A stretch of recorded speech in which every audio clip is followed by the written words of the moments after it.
minute essentielle. Travaillons aujourd'hui sur les ressentis. Savons-nous ce que c'est que de ressentir? Car il est de plus en plus difficile de prendre conscience de ce que nous ressentons. Mais alors, comment réapprendre à ressentir? Comment réapprendre à éprouver une sensation?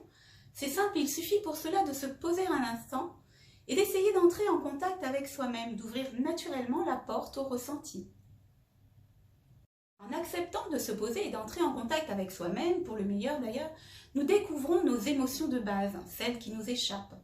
Nous prenons conscience de nos perceptions, de nos sensations, de nos tensions, de nos douleurs, de ce qui nous contrarie, de ce qui nous fait peur, de ce qui nous rend triste, de ce qui nous surprend, de ce qui nous dégoûte, de ce qui peut nous rendre heureux, voire même joyeux, mais aussi de ce qui nous motive, de ce qui peut nous bloquer, de ce qui nous rend colériques et de ce qui est important pour soi.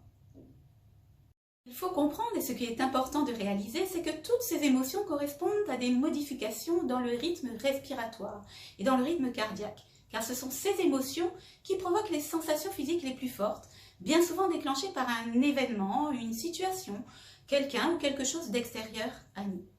La sophrologie est une éducation, une rééducation aux sensations. Et chaque séance de sophrologie sera vécue comme une première fois et vous permettra d'être l'observateur attentif de ce qui se passe en vous et dans le moment présent. La sophrologie vous permettra de faire confiance à vos ressentis et d'accueillir vos émotions comme de puissants moteurs. Au cours des séances de sophrologie, grâce aux techniques de relaxation dynamique et de visualisation positive guidée, qui sont les éléments clés d'une séance bien menée d'ailleurs, vous ressentirez des sensations corporelles telles que la distension musculaire, la chaleur, une sensation de légèreté, de fourmillement. C'est ainsi que la sophrologie fera appel à vos ressentis. La grande question que nous nous posons est pourquoi? Et quelle est l'utilité de faire appel à ces ressentis?